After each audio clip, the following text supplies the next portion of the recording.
Hi everyone. So this is the second video in a two-part discussion on emotional communication within the context of attachment relationships. So if you haven't watched that first video, I'd really encourage you to go back and check it out.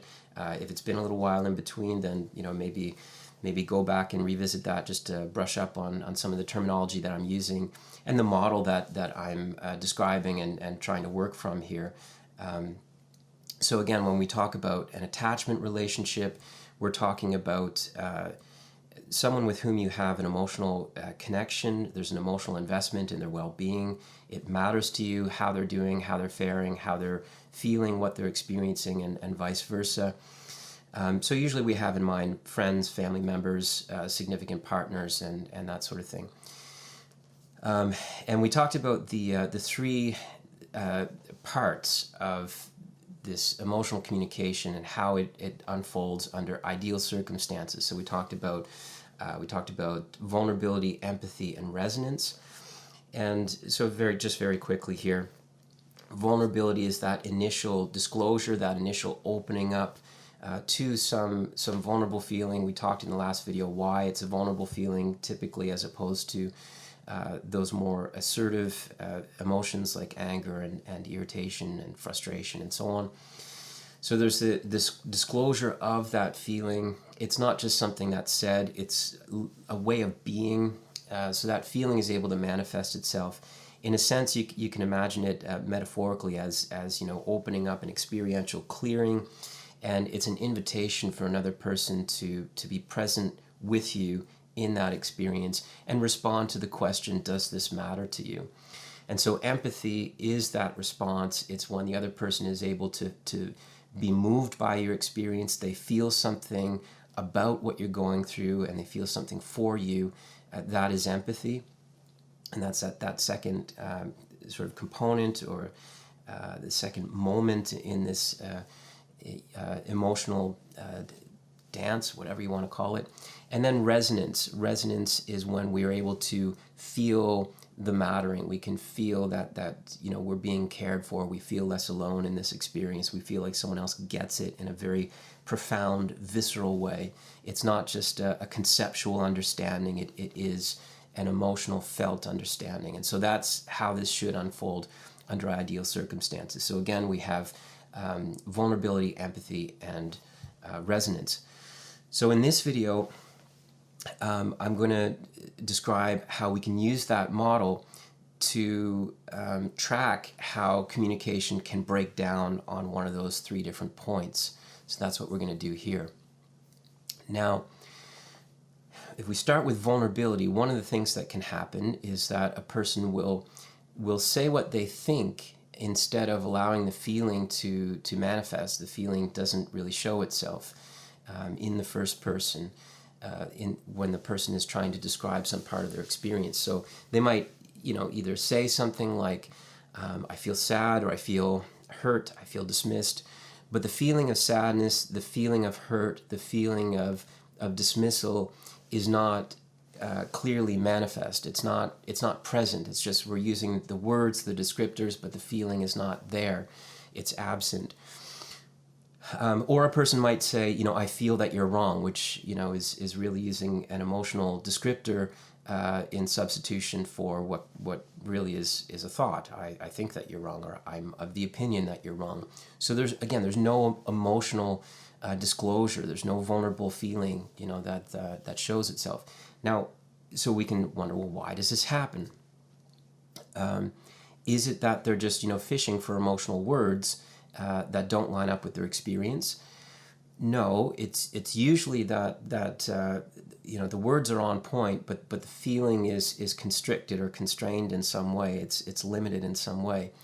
And there's a theme that's going to run through this whole discussion, and it just fits with how a lot of this stuff goes, and it's just very useful to know, is when there's a restriction of one's access to feeling, it's usually covered over with anxiety, tension, stress in the body. And this is your body's way of signaling, in a sense, or that there's a threat. What is the threat? The threat is the vulnerable feeling that would otherwise manifest itself. And then in order to deal with the anxiety that shows up, so your body is anticipating a possibility of being overwhelmed by some feeling like profound sadness, profound abandonment, whatever it is. We may use the words, I feel sad, I feel abandoned, whatever, but the feeling in our body is one of tension or discomfort or uneasiness. So it's not that the feeling isn't there, it's just not manifest in that moment. What shows itself is the anxiety and the tension and the stress, if we're able to notice it. Much of the time we don't. And then the body, in order to move away from or to settle the stress or anxiety, tries to find ways to disengage from it, to settle the anxiety. And this is what happens in the case of defense mechanisms. That's what defense mechanisms are. So we use abstractions, we use labels, we intellectualize, we rationalize, and that way we are able to employ some of the concepts while getting some experiential distance from the feeling itself. Okay, so that's part of what can happen here. So what do we want to do? Well, I'm going to walk through, as I'm going through this discussion, I'm going to have in mind and use names of hypothetical individuals, okay? So I'm going to use the names Sarah and Matt. And Sarah is going to be the person who is trying to express some vulnerable feeling. She's the one who is trying to, invite Matt to connect with her in some meaningful way. And Matt is going to be the one who would respond ideally with empathy. And so that's what we're going to use as a talking point through this, just for clarity if we can. So let's say Sarah is expressing that she's feeling hurt or disappointed, let down, what have you. But really there's tension in her body as she's saying this, as she's trying to express that. So what she wants to try to do is see if she can notice the tension, the stress, the anxiety in her body, and see if she can, settle into the anxiety a little bit and approach the thing that is maybe a little bit scary and trust that the feeling will do the necessary work. So again, she wants to invite Matt to connect with this important part of her experience. But it's very hard to do that when she's in this tension because the feeling doesn't show itself. Now that's easier said than done, and many people know that this is a pattern that they fall into, right? And they have a very difficult time breaking out of. You can't think your way out of this either, right? If you could just think yourself into the appropriate feeling, it would just be all too easy. But a first step is to understand what's happening. And if Sarah is able to understand that her body almost has like a phobic reaction to her own vulnerable feelings, and that's preventing her from really opening up and allowing Matt to connect with her, then she can start to work on that. Now, what can Matt do anything on his end, to help this along? Well, he can. He might say, well, I hear what you're thinking, but how are you feeling about this? What is that like for you? Is it kind of like this? Is it kind of like that? So he might be fishing about, trying to see if he can coax that feeling to come out, to come through. And this is what we do as therapists as well, right? So we try to help people notice the different parts of their experience, which can be quite disorienting at first, right? They, especially if this isn't something that they do very often. They don't distinguish, different parts of their experience. So when you ask someone, how they're doing or what this is like or how they feel about it, how they experience this feeling and so on, and they respond with a thought or a statement, then you can just point out, okay, well, that's the thought. What is the feeling that goes along with that thought? How does that resonate within you here as we're talking? If a question that I sometimes ask clients is, if I was a physician that came from a different planet, I had no idea what this thing is that you describe as sadness or despair or anger, whatever it is, how would you try to describe the symptoms as it manifests in your body? If it's a feeling, it has to manifest experientially somehow, right? And you can start to pay attention to, yeah, what is that feeling? How would I put that into words? Is it a heaviness in my chest? Is it an urge to cry? Is it tension? Is it constriction? So you can start to distinguish that sort of thing, right? And so Matt can try to coax this along if he can. So that's one thing. So we want to distinguish the thoughts from the feelings, and to try to, I mean, when we're communicating, we have to use words, as we're trying to fumble our way toward the feeling. But we all want to pay attention to what's happening in our bodies as well. So distinguishing the thought from the feeling, from the experience in your body, is an important first step. So again, we're tracking this breakdown in, or potential areas of breakdown as it pertains to vulnerability. So another way that things can break down a little bit is through behavioral avoidance or detachment. So you can notice this, or you can see it through a lack of eye contact. So the person will avoid looking at the individual who they're trying to communicate with. In their posture, so they can turn away, they can close up their arms and this sort of thing. And it's they're not allowing themselves to be vulnerable. They're not allowing themselves to be seen in a sense. And it's usually a sign of anxiety or perhaps guilt and shame. And so that's something you want to pay attention to. So they're able to engage with their feelings, let's say, but only at a distance, turning away and keeping the other person at arm's length. So that's something that if it's part of this process, you want to try to notice and pay attention to. So for Sarah's part, if she's able to notice this pattern within herself, she can develop, the attentional resources to kind of at times tune into what's happening, like how she is, as she's trying to communicate with Matt, and remind herself that she wants to invite him in, right? So it doesn't have to be a confrontation. It doesn't have to be something threatening, assuming that she has every reason to believe that Matt has the potential to be caring, supportive, and so on. And so when she averts her eyes, in a way, she also closes herself off from his empathy, and so she won't be able to feel the resonance of his care for her, and she won't be able to benefit from those corrective emotional experiences. So just as an example of that, if Sarah's experience with vulnerability had always been one where people had turned away from her, had shamed her, had criticized, mocked her, judged her, and so on, she is projecting into the possibility of more of the same, essentially, right? And that's part of what the anxiety reaction could be about for her. Now, if she's able to push through some of that anxiety, and Matt is able to truly empathize with her, then she can feel herself mattering to someone, and it offers a corrective to whatever previous experiences she might have had.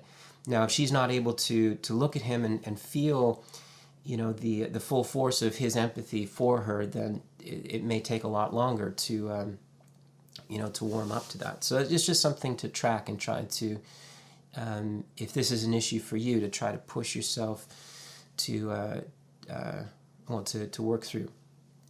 So, and Matt can help this along by saying things like, by pointing it out. Is it hard to look at me right now? And what makes that hard? What makes that scary, perhaps? Are you worried that I'm going to judge you? Are you worried that I think that this is silly or foolish? How can I make this easier for you? And Sarah might have some thoughts on that. Or just by Matt asking the questions, like it might encourage Sarah, he's really trying, he's really working hard, like he clearly wants to connect with me in a meaningful way. And that might encourage her to push through some of that discomfort and have that tough conversation. Okay, so that's behavioral avoidance and a kind of detachment. Now, another point of breakdown can occur when someone gets into the pattern of talking past or over their feelings. They are extremely verbal and quick in their dialogue, what they're communicating verbally. And it's almost like they're running ahead of their anxiety, or the anxiety is pushing them along and forcing them to like hurry, hurry, hurry to get out whatever it is that they want to get out verbally or conceptually, without slowing down to allow the feeling to just show up and be what it is. So it's a fear of slowing down or an anxiety about slowing down. And again, the anxiety is the anticipation of the more vulnerable feelings that would otherwise reveal themselves. So that's something that you would want to try to pay attention to and see if you can pace yourself a little bit. Sarah, in this case, would want to pace herself and see if she can kind of settle into that anxiety and just allow that feeling to show itself. Now, this is something, again, that we do in therapy, and beginning therapists tend to struggle with this a little bit. If you have clients that are anxiously talking, it feels rude or inappropriate to interrupt. And one of the ways that I've come to think about this is that when this happens, it's like the person has developed a very bad habit of ignoring or minimizing or glossing over their own feelings. It's a kind of self-neglect. Like they don't want to stop long enough to pay attention to how they actually feel. And you have to ask yourself, well, what kind of therapist would I be if I don't interrupt and encourage them to slow down and just pay attention to something that might be really important. So you learn to get more comfortable with interrupting, and part of it is interrupting the flow. If there's this anxious, frantic flow of dialogue that may be glossing over or covering the feeling that would otherwise show itself. So Matt doesn't have to be a therapist to Sarah, but he can encourage this sort of thing, and he can just say, well, do you mind if we just kind of slow things down a little bit? Because I want to make sure that I understand. I just want to make sure that I get exactly what you're saying. And part of the understanding, once again, it's not just a conceptual understanding. It's not that you understand logically how all these things hang together. You are looking for an emotional understanding, and the emotional understanding only comes through feeling. So it would be Sarah feeling this emotion, and Matt, being able to empathize with that and be moved by that in a significant way. So that's what the emotional understanding is all about. And you can't get there if you're anxiously running ahead of this anxiety with just talk. So you need to disrupt that a little bit. Now, another way that things can break down at the level of vulnerability is when someone is working too hard to justify their right to feel the way that they do. And it's one way of thinking about it. It's almost like a person feels like they need a legal defense or a legal brief in order to rationalize or justify, why they should be able to feel the way that they do. And so what is that? Well, again, it's a kind of it's partly an avoidance type thing, but it's more likely anxiety and anxious that the feeling is not going to be received on its own terms. That it's almost like the person is ready to be dismissed or ready to be misunderstood, so they have to create all this context and logistics to back up the right to feel the way that they do. And this happens a lot when people come from experiences growing up, usually where a parent was exceptionally critical or prone to dismissing them and so on. So what does Sarah want to do in this case? Well, she wants to try to notice if she gets caught up in these kinds of patterns and just trust that the feeling will do its work. Allow the feeling to speak for itself and allow that to just be enough. And, so one of the things that, that an overly simplistic way of thinking about it is that feelings are not like propositional statements. They don't have, they're not like true or false in the way that a propositional statement might be.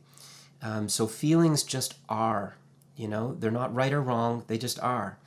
So no one should be able to argue or debate what you're feeling. Now, they can argue or debate, technically, they could argue and debate your interpretation of events and so on. But the feeling itself, which is what we're talking about here, right? We're not talking about the interpretation necessarily. The feeling itself, it stands on its own terms, and so that's what we're trying to open up and allow Matt in this case to connect with.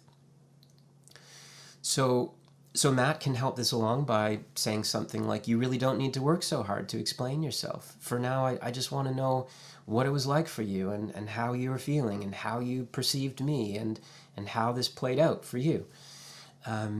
Now, Matt, again, we talked about this in the first video. Matt doesn't have to agree with Sarah's interpretation of events and how things played out. He doesn't have to agree with her interpretation or perception of him, and his motivations. I mean, hopefully Sarah doesn't get into that so much, because that, is possibly a recipe for disaster. But so he can accept that she has a very different experience, and what he's wanting to tune into is just her feelings. Another way that the communication can break down at the level of vulnerability is when we get caught up in labeling the other person's behaviors or their motivations. So Sarah might say something like, you're dismissing me, or you're manipulating me, which is, again, like it's a statement about what we think the other person is doing, as opposed to saying something about how we're feeling. So notice how differently it would be received if she was to say, look, I'm feeling dismissed right now. And again, that's not up for debate. That's her experience. Or even, I can't help but feel somewhat manipulated. It's a little bit easier to hear something like that than the accusation about what someone is or isn't doing. They may refute that. They may get tempted into a conversation about it where they're getting defensive and that sort of thing. Not helpful. So why do we do that? Why do we find it so tempting to label other people's behaviors or even their motivations? Well, it's safer. It's safer to make an accusation. It's safer to label their behaviors as opposed to, again, disclosing that feeling, whatever it might be. So if Sarah finds herself falling into that less than helpful pattern, she wants to notice the difference between the conceptual label or the accusation and the feeling. So just try to reorient herself back to what she's feeling, and again, trusting that the feeling can speak for itself. And that's not something that is up for debate. So Matt can then help this along. He can help kind of reorient or redirect things by saying something like, I want to know how you feel, but it seems like I'm hearing more of an accusation. And that might be just a reminder that will help Sarah kind of reframe what it is that she's trying to communicate. Or Matt can say, he can insert the correct framing for Sarah, and he can say, I understand, I'm hearing that you're feeling dismissed. Is that right? You were feeling like I didn't care, you were feeling unimportant, you were feeling like you didn't matter. Is that right? Am I hearing that right? And hopefully Sarah can receive that correction and get a little bit deeper into the conversation. So another way that there can be a breakdown at the level of vulnerability is a concern or worry about how the other person will receive it. So in this case, how, like Sarah would have the concern or worry about how Matt is going to respond, and whether she might be a burden to him by expressing this distressing feeling to him. This is a very common thing with people who have anxious, ambivalent, or preoccupied attachment styles. So there's a worry that their own feelings are going to overwhelm the other person or be burdensome to the other person. And so if this is a pattern that Sarah gets caught up in, she may just try to be really mindful of how that's playing out as much as she's able to. Again, easier said than done. And consider like a role reversal. So, in this case, Sarah might think about, well, if Matt was to come to me and expressing to me that he's feeling dismissed or unimportant or lonely or sad or whatever, would I feel like that was burdening me? And, in my experience, usually what happens is that a person says, well, no, not at all. I would want to be helpful in that way. And so it draws attention to the fact that there's a double standard kind of at play there. There's something that doesn't make logical sense, we'll say. Assuming there's no reason to believe that Matt would be burdened by, those kinds of disclosures. So she can be aware of that and then try to reorient a little bit in the right direction.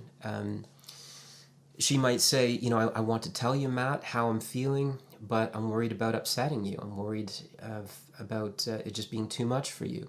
And then just seeing what Matt does with that. And Matt may reassure her. He may say, well, I don't think it would overwhelm me. I think I'd be quite okay with it. Do you have any reason to think I'd be overwhelmed? And just try to, draw attention to what's happening there, and if there's any evidence or reason to believe that there would be that concern or that issue. If Matt merely suspects that this is part of what is holding Sarah back, he might just ask. He might say, are you worried about upsetting me? Are you worried, that I'm not going to handle this well? Are you worried that I'll find it overwhelming? And he might just poke that a little bit more and say, are you sure? Not even a little bit? Is it this? Is it that? Based on, maybe what has been revealed in the past. And then, Matt might want to just clarify for his part, that, no, look, I mean, this is usually what happens, right? It's like, well, what's the alternative? The alternative is that you keep all of this to yourself. You bury it. You are alone and isolated in this distressing feeling. And you, like the person that I care about, are again, you're alone in this feeling, and I have no idea how you're doing or how bad it is. So for many people, no, that's the more distressing thought, So it would be worse to know that you're experiencing this overwhelming, distressing, awful feeling, and you're all alone in it. So I want to know it. I want to understand it. I want to be with you in that feeling, and I want you to know that it matters to someone that you're feeling this way. So if Matt is able to say something like that, that may encourage Sarah to open up a little bit more and to trust that whole process. So just as we're getting to the end of this discussion of breakdown at the level of vulnerability, just some general things. Usually this happens, there's a failure to disclose the vulnerability, there's an inability for that feeling to show itself, usually having to do with anxiety, although it could be like guilt or shame type stuff, as I said in the last point. But one of the ways that you can really encourage this to open up is you get really good at meta communication. So you communicate about how you're communicating with the other person, and you pay attention to the patterns, and you try to build a tolerance. So you notice the anxiety, you notice the discomfort, you notice the possible avoidance, and you get good at pushing past the avoidance, closer to the feeling, sit with the anxiety, and ease into it, and eventually be able to kind of push through it. And so you just get good at navigating some of that stuff, and it's an ongoing process, and you have to work really hard at it. So Sarah might work at it by expressing to Matt, I'm nervous about telling you how I feel. I'm really anxious about that. I'm tense and uncomfortable, and it feels awkward, and it's hard, and all this sort of thing. And that will allow Matt to have an understanding of what's going on there for Sarah, why it's maybe difficult for her, and he might be able to reassure her in some different ways. If that's not something that Sarah is aware of, or she doesn't really draw attention to it very often, Matt can help her with that potentially by saying something like, are you feeling uncomfortable about talking about this? Is there something that I can do to make this easier for you? And at the very least, then, that indicates to Sarah that there's an intention, a motivation to want to know how Sarah's doing, how she's feeling, and all of that. Now, if Matt knows that Sarah is hurting and she has a difficult time opening up or disclosing that feeling with him, then he might express something about how he feels about it, as it involves her experience or what he imagines her experience to be. So he might say something like, look, I really want to help, but I'm feeling shut out. It's like I'm on the other side of this wall, and I'm feeling really helpless. Now, there's a fine line there, right? So Matt is not saying, can't you see how your inability to communicate is hurting me and hurting our relationship? It's nothing like that. He's not laying it on thick and heavy with, guilt and shame and this sort of thing. That's only going to cause Sarah to shut down even more. What he's doing is saying that, look, I'm imagining what that would be like for you. I want to be present with you. I want to connect with you. I don't want you to be alone in whatever it is that you're feeling, and I'm kind of shut out on the other side. And so it implies a longing to connect with her, which may encourage her again to open that door, bring down the wall, whatever it is, and move things forward. So as an overall goal in this first stage, the vulnerability part, if there's a breakdown, if there's a failure to disclose the feeling, for the feeling to manifest itself, it's usually a result of anxiety. You want to track the avoidance that displaces the anxiety, move toward the feeling as much as possible, tolerate the anxiety, tolerate the stress, encourage one another to kind of sit with as much of that discomfort as you can bear. Doing that alone develops a capacity for tolerating the anxiety, which in time will cause it to lessen. And eventually some of those feelings will start to come through, which would be a good thing, assuming you have the potential to be in a healthy relationship. So that's the vulnerability part. Now we're going to talk about breakdown at the level of empathy. So this is on Matt's end. So we talked about Sarah and her opening up that vulnerability and some of the obstacles that could get in her way. In this case, we're going to talk about assuming that Sarah is able to express the feeling, that the feeling manifests itself, that she's opened up that experiential, existential clearing where the feeling is present. She's able to embody the feeling. It's an invitation for Matt to connect with that feeling through empathy and being with her in that feeling, to be moved by it, and so on. And so here we're going to talk about how things may break down on his end. So one of the ways that this can break down on Matt's end is if he gets caught up in problem solving or giving advice or suggestions, guidance, whatever you want to call it. Now, why does this happen? Why is it so tempting to do that? Well, a couple of things. One is that it may be a misunderstanding of what is required or what is being asked of you.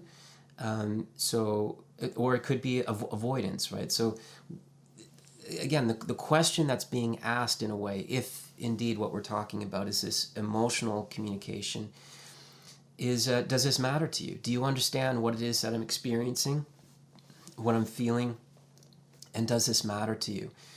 So Matt is being called forth. He's being invited into this feeling with Sarah. And if he responds to the call by saying, well, look, this is what you need to do, or this is what I think, or this is my opinion, this is where I think you've gone wrong in your interpretations, whatever, he's misunderstanding the question, in a sense, right? Or it's, and usually that can happen because the person is uncomfortable with delving into the feeling, and so it's easier to treat it as some conceptual problem to be solved at a distance, through these abstractions and analysis and so on, right? So it's a way to settle, arguably, a kind of anxiety that would otherwise show up if Matt were to engage a little bit more deeply with Sarah's feelings. So again, Matt potentially mistakes the question as a conceptual or logistical problem. And that's not what it is. It's a question that has to do with feeling. It has to do with whether or not this matters to Matt in a visceral way. Now, Sarah can encourage Matt to respond in maybe a more appropriate way or in the way that she needs by saying something like, well, I appreciate your suggestions, but I really don't need you to problem solve right now. I'm really not looking for advice. I'm not looking for guidance. Not right now. I don't need that just right now. I just need you to know, I just need to know that you get it and that it matters to you, that it matters to someone. I just need you to listen. I just need you to care, really. So that's part of it. Now, Matt may say, for his part, just to clarify what his role is exactly, he might say, well, I have an urge to give you my opinion on things or to tell you what I think about the situation or what I think you need to do. But what is that what you need from me right now? Is that what would be helpful? And then, Sarah can say, well, yeah, actually, that's exactly what I need. Or she might say, no, that's not really what I want from you right now. And that can, reassure Matt that, that he doesn't have to anxiously figure out what needs to happen and what Sarah should do and so on. So another thing that Sarah can do on her end is just so there's a misunderstanding arguably of what Matt is being invited to respond to, and Sarah can, more or less repeat the question in a way or be a little bit more direct. She might say something like, well, how do you feel about what I just shared with you? Like, how do you react to it? Like, does it mean anything to you when I say that? And in essence, like, invite him again to engage with that feeling and see if he's able to respond to the call. So that's the issue of advice giving or problem solving as a breakdown in empathy. Now, another way that this can play out is through rationalizing. So, a person Matt might say something along the lines of, well, others have it worse than you. It's really not that bad. You should look on the bright side of things, or there's nothing really we can do about the situation, right? Now, once again, this is an attempt to keep things at a superficial level of engagement, to treat it as a conceptual, abstract problem as opposed to an emotional one, and it's a failure to really connect with Sarah's feelings or to empathize with her. So Sarah could, again, respond to that. And this is difficult, by the way, because remember, Sarah had already taken a risk in opening up. And so she's disclosed this vulnerable feeling to Matt. And it's a risk because, Matt could respond with, well, that's silly, that's foolish, no one should feel that way, and you're being ridiculous or whatever. And she's left feeling dismissed. So she took that initial risk in being vulnerable, and now she got arguably hurt in doing so. So now she has to take a second risk, which is difficult to do. But if she's able to do it, she might say something to Matt along the lines of, well, you might be right about all of that, but I can't help but feel a bit dismissed right now, kind of like you don't get it or that you don't really care. And see if Matt is able to then respond to that, see if he's able to do something with that. Or she might say, yeah, all of that's true, but how do you feel about what I'm sharing with you right now? And see what he does with that. Now, people who do a lot of rationalizing, intellectualizing, and that sort of thing, it's usually because the emotional engagement that is arguably required in that situation makes them very uncomfortable. So if you think about this, so someone has disclosed some vulnerable feeling. If you care about them, if you love them, if it matters to you, how they're feeling and how they're doing, and if they're in some distressing emotion, you do have a reaction to that. You do have a feeling about that. It calls for you to empathize with them. Now, if you're relatively closed off in your own feelings, then what happens is that your body reacts to your own emotions as a potential threat to your homeostatic functioning or psychological equilibrium, whatever you want to call it, and it's going to manifest as anxiety. So that means that your own partner's emotions, which call for an empathic response, you need to feel your own emotions, you have to go through your own emotions to get to theirs. what's going to happen is that their feelings, your partner's feelings, your friend's feelings, whatever, are going to create discomfort in you. And to settle the discomfort, you go up in your head and you rationalize and intellectualize, problem solve, whatever it is. And but then that leaves your partner or your friend, whatever, feeling like you don't get it, or perhaps even that you don't care. So this is something that you want to work on. If you notice that within yourself, then in this case, Matt would want to notice when he does that as much as he's able to, and try to engage with how he's feeling for Sarah. Now that kind of leads us to the next thing here. So what can happen, again, this is another mode of breakdown at the level of empathy, is the person, Matt in this case, might find themselves kind of frozen or non-responsive, and Sarah will perceive this as him being somewhat stone-faced. There won't be a whole lot of emotional reaction from him, and there's nothing forthcoming verbally either. It's just like a stillness or something. And that's usually a sign, or can be a sign of, again, anxiety, discomfort, extreme tension, whatever. Now, if Matt is aware of this, if Matt knows that this is what's happening, and it's because of his discomfort that he finds it really uncomfortable or hard to talk about some of these deeper feelings, then it'd be good for him to be able to say that, to let Sarah know in this case, so that well, she doesn't take it personally, or she understands that it has to do with some things that Matt is wanting to work on. It doesn't have to do with her, and that he's wanting to maybe be more presently engaged than his body will allow him to be, or something like that. So Matt might say, if he's aware of this, I want to be there for you right now, but I can't seem to be. I'm feeling overwhelmed and really uncomfortable. Do you mind if we come back to this later tonight or tomorrow? Now, when he says, do you mind if we come back to this, he's giving a clear timeline on when he thinks that they can do that. And the reason why that's important is because it means that Sarah knows that it will be something that they can circle back to. It's not going to be forgotten or neglected or whatever.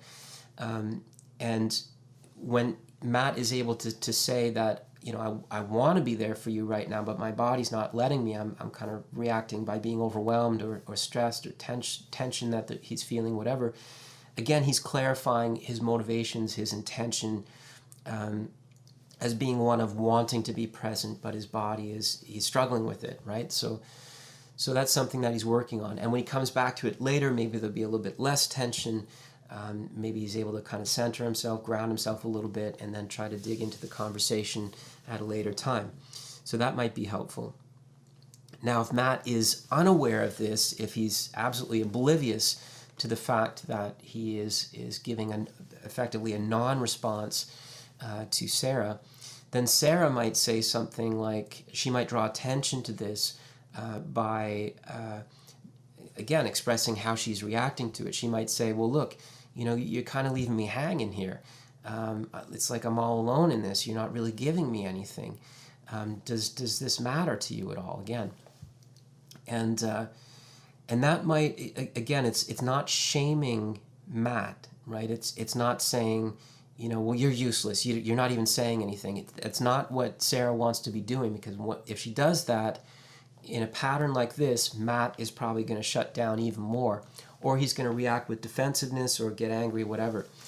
So when she says, I'm feeling like you're leaving me hanging here, can you just give me anything? It's almost like she's pleading with him, I need you, and I'm feeling alone right now. And that might encourage Matt to step up and push through whatever discomfort he's experiencing to try to be there for Sarah. Now, if Matt is absolutely at a loss as to what to do, he might just say, I'm feeling helpless, I don't know what to do. The saying, I'm feeling helpless, again, it implies that he's at a loss as to what to do, but he wants to help, and he doesn't know what to say, he doesn't know how to be, and again, it clarifies his intention and what he's experiencing, so that Sarah doesn't misinterpret that to be a lack of care or concern or something like that. Okay, so another mode of breakdown can happen when the person who is invited to empathize becomes defensive, and or they get flooded with shame. And so shame is one of those emotions that is I did a whole video on this, but it's difficult to experience. It's one of the most overwhelming emotions, and you often know that it's there by the lengths through which someone will go to avoid it. And that's where a lot of the defensiveness comes in. And so a person is perceiving an attack, and then we might say, well, why is a person doing that? Well, it's that, what it means to be attacked and what that reveals or discloses within them. So if there's a defensiveness or potential shame response, so if Matt is getting defensive, he might feel a need to explain himself immediately, to justify his actions, to justify some part of how things played out, instead of empathizing. So if Matt is aware of this, right, like he might just try to work on empathizing with Sarah first, to her satisfaction, where she feels like, okay, he gets it. Again, that doesn't mean you have to agree with her interpretation of how things played out, but that you're communicating an understanding of how she felt, and that it matters to you, or to Matt in this case. After he's done that to her satisfaction, then he might come in and say, look, this is what was going on, or this is what I was thinking, or this is, the information that I was acting on, or whatever. And that context may be helpful to Sarah, but it's unlikely to be received until he's able to empathize. And the fact that he jumps in immediately with defensiveness, is a bit suspicious. Like, well, why do you feel like you need to do that? Unless Sarah is maybe not so great in her delivery. If she's accusatory or something, well then, okay, that makes sense. But and so Sarah can help this along. She can prevent this sort of thing if she has a friend or partner that is prone to defensiveness. If Matt is prone to that sort of thing, she might be really careful in her communication to try to always use qualifiers. So qualifying her experience so that it's very clear that she's not saying that something is factually true, that is up for debate. She is saying things like, well, it seems like, or it feels like, or I could have sworn that, it would appear to be.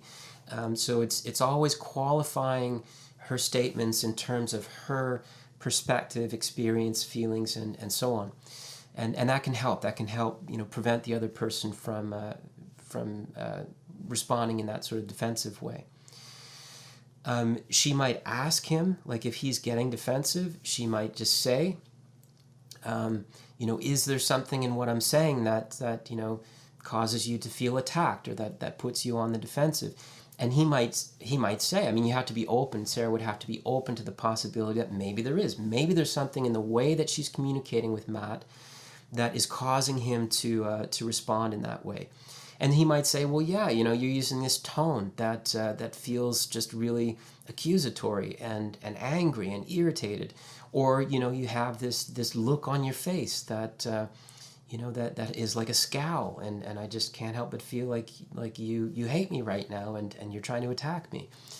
Now, if there's nothing there, though, if she asks the question, is there anything in what I'm doing or how I'm communicating that would put you on the defense or leave you feeling attacked?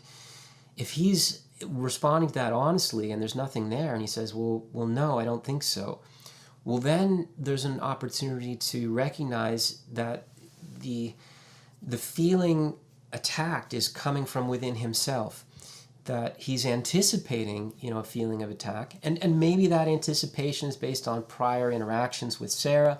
Maybe that goes back to childhood. Maybe that goes back to his previous relationship or other friendships that he's had, or something like that.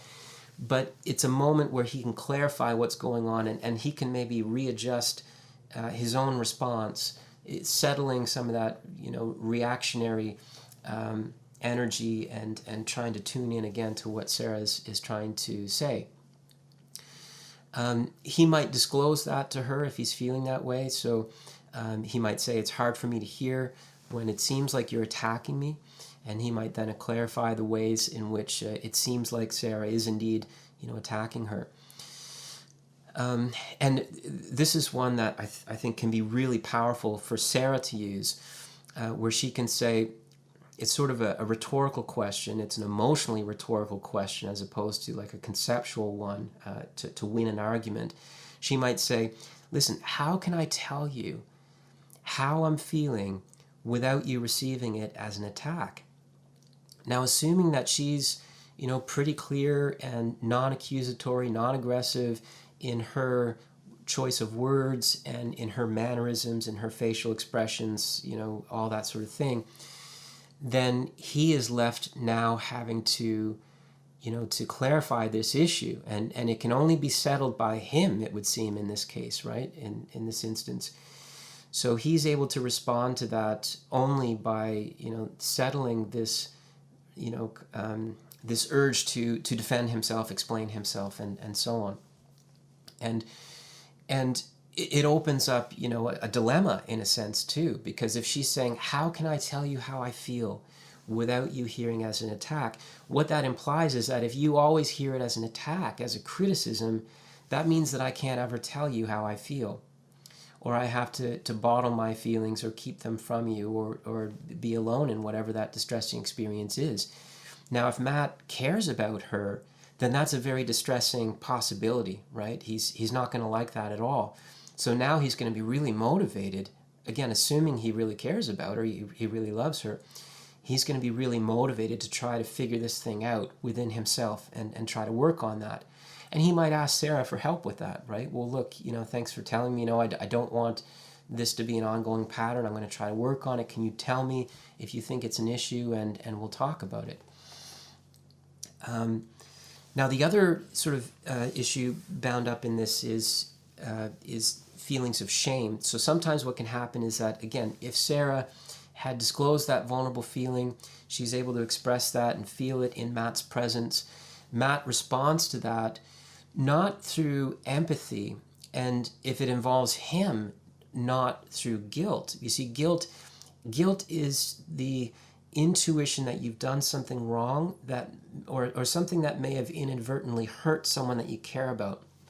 And so you feel bad about that, but there's also like an urge to try to repair that with the person that you care about. So your eyes are looking at them almost pleadingly, just wanting to try to fix this and repair the relationship. But shame is very different. Shame is not feeling that I'm a good person, but I did something that I feel bad about. Shame is I feel bad. I feel like this is evidence that I am a bad person. I'm a bad friend, a bad partner, a bad mother, father, brother, sister, whatever. And so what happens is that if a person gets flooded with shame, you will notice it in their nonverbals. So their eyes will be looking away from the person who felt hurt, and almost looking at the ground. It's almost like it's too painful to look at them because they fear, their judgment and criticism, and fear this feeling of shame that they're in danger of being overwhelmed by. And so the feeling now is all about them. You see, this is important to recognize. So they feel bad about themselves as opposed to feeling bad, in this case, for Sarah. And so this is, a very delicate thing to navigate. But, Sarah might be able to help this along by drawing attention to it. She might be able to say, I feel like I just hurt you by telling you how I'm feeling. And see if he can notice the difference. So if he's overwhelmed and feeling like this is indicative of his failures as a person or inadequacy, whatever, he's flooded with this distressing emotion in terms of what it means for him, and he's not there for her. It's all him now. And what can happen in these dynamics is that now Sarah feels like she needs to help him and reassure him and comfort him, and that means sidelining her own emotions, which is not a good pattern. So she can clarify this by saying, like, I feel like I just hurt you by telling you what I did. And then she can even go further and say, would it have been better if I just never told you how I felt? And again, she's not shaming him. She's just helping him notice the strange dilemma that they're in. Is it possible for Sarah to tell Matt how she's feeling without him beating up on himself like he's the worst human being alive? And she might even engage in a little bit of playful dialogue around that, and having a little bit of a sense of humor about it. And hopefully Matt can realize that, yeah, there is something really harsh about this. Like, surely is it possible for me to hurt the people that I care about inadvertently, without intending to, and that doesn't mean that I'm a bad person. And what does it mean that Sarah has just told me all of this stuff, and now it's all about me? It's not about her anymore. So can I try to redirect things back toward her and pull myself out of this shame response? Sarah may also help with this by saying, look, can we just leave aside the whole question of whose fault this was that I came to feel the way that I do? Does it have to be your fault? That it's all you're doing that I'm feeling this way? Or does it have to be all my fault that I'm just misunderstanding the whole situation, and I'm obsessing about things that cause me to be the cause of my own misery or something? Let's leave aside that whole question. That's a good way of dealing with this sort of thing. Now, the last one that I want to talk about in terms of how communication can break down at the level of empathy is when Matt, in this case, is engaging in that business we talked about earlier of hurrying past the feelings. So there's an anxiety or a kind of avoidance going on for Matt in this case, where he's, but what do you want me to do? Or, he maybe offers a very quick response that sounds great, but is not really going very deep into the feeling. So what Matt needs to do is he needs to slow down. He needs to pace himself. He needs to ask questions. And remember that the goal is not to fix this. It's not to make the feeling go away. The goal is that you want to delve into that feeling as deep as it goes, and to be present and engaged with Sarah in her experience, so that she's not alone in it. So you just want to take up that attitude that that's what I want to do. It's not a conceptual problem to be solved, anything like that. So you want to slow things down, pace things, ask lots of questions, imagine what it would be like for her, and then sort of ask, is it kind of like this? I imagine that it could be like this. Is it sort of like that? Is it, a little bit like this? And see what comes of it. And then reflecting back, what he's hearing. So I'm hearing you say that, that you're feeling neglected, you're feeling dismissed, feeling like I didn't care. And when this happened, it meant that for you. And am I getting that right? And just when Sarah is able to say, yes, that's exactly right. Usually when you hit on those notes that resonate with the other person, you will kind of hear an audible sigh. It's almost like, yes, that's exactly right. And the sigh is the release of tension and the opening up to more of that feeling, whatever that is, or even a feeling of relief that someone else finally gets it, which is a really positive thing. So what else? So Sarah might also say, well, do you mind if we just talk it through a little bit more? If we just kind of slow things down a little bit, Matt, and we just talk it through. That's all I need. I just need you to listen. You're doing really great, just listening and being present and engaged and so on. It's really helping, encouraging him, right? Like that this is doing something. This is, because for people that are, especially people that are hyper rational or intellectual, they don't realize that empathizing and being present in someone else's emotional distress or whatever their feeling is, like that is doing something. So reminding the other person of that can be actually quite helpful. So the last potential place of breakdown happens at this point of resonance. So we talked about vulnerability, we talked about empathy, and now we're talking about resonance. So Sarah, in this case, had opened up that vulnerability. She'd been able to disclose the feeling. The feeling manifests itself in Matt's presence. Matt is emotionally available and responsive to her feelings. He's able to feel something about her experience. He can feel something with her and for her. He's moved by what she has to say and what she's experiencing and expressing to him. And the last point there, I mean, if all that happens, it's very unlikely that things are going to go, badly from there. But occasionally what can happen is that there's a breakdown in resonance. So what happens is that Sarah in this case is not able to feel his care for her, and so she might get a bit skittish and close off again and become a bit guarded, and she can't receive his empathy for her. And so sometimes what can happen is that, Sarah might say something like, it seems like that's something that you read in a book. You're saying all the right things, but I'm not sure if I believe it. Did your therapist tell you to say that? Did you watch this on a YouTube video or something?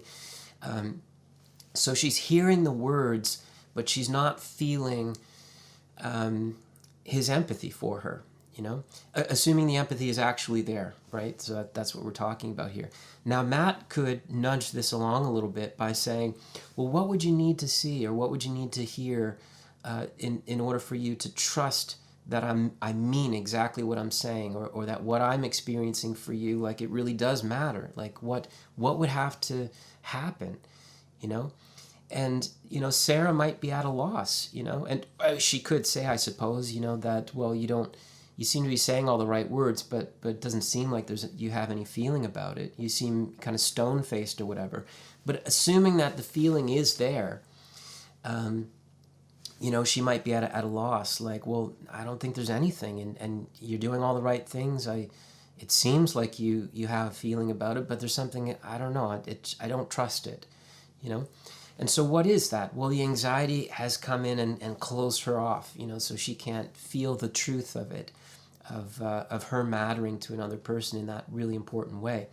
So this is important for Matt to know, so that he doesn't take it personally, or that he understands like what's happening there, so he can make sense of this in terms of, okay, like, I am doing everything that I feel like I need to do, but she sadly, can't feel my empathy for her, and that is sad. That's sad, that something like that would happen, because that would feel, I think, so much better, that someone cares. Now, Sarah might make this clear by saying something like, you're saying, what I want to hear, but I don't really fully trust it for some reason. And in that instance, she's, clarifying that, look, there's no reason for me not to believe you. You're saying all the right things. It seems like you care, and yet on a gut feeling level, there's just something that's holding me back.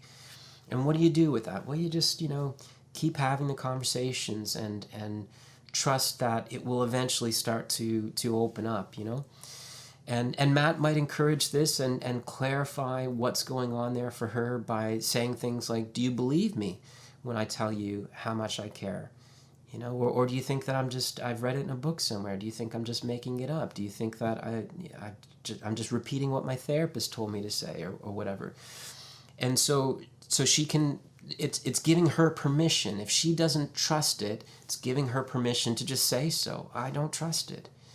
Okay, well, but then there's something that Matt can empathize in that. So Matt then has to, or he doesn't have to, but it might be good for him to think about, well, what would that be like? Gosh, like, so someone is giving you a lifeline. They're saying, gosh, this really matters to me. I really do care, and it's an attempt to connect, but she can't feel it. She can't receive it. She can't trust it. Like, what would that be like? Gosh, that'd be really lonely. That'd be really awful. That'd be really isolating. That'd be scary, potentially, that'd be really hard. And so he can empathize with that, and he can comment on that, all those things. That must be really tough. That must be really hard. And who do you trust? Do you trust anyone? How long has it been this way? Is it always like this? Do you think this is something we're going to be able to overcome? All that kind of stuff. So again, the inability to receive another person's feelings once you've already taken the risk in opening up that vulnerable kind of disposition, highly unlikely, but it does happen, and that's why I've included it here. Okay, so that's wrapping up the two-part discussion on emotional communication. Hopefully you found some of that insightful.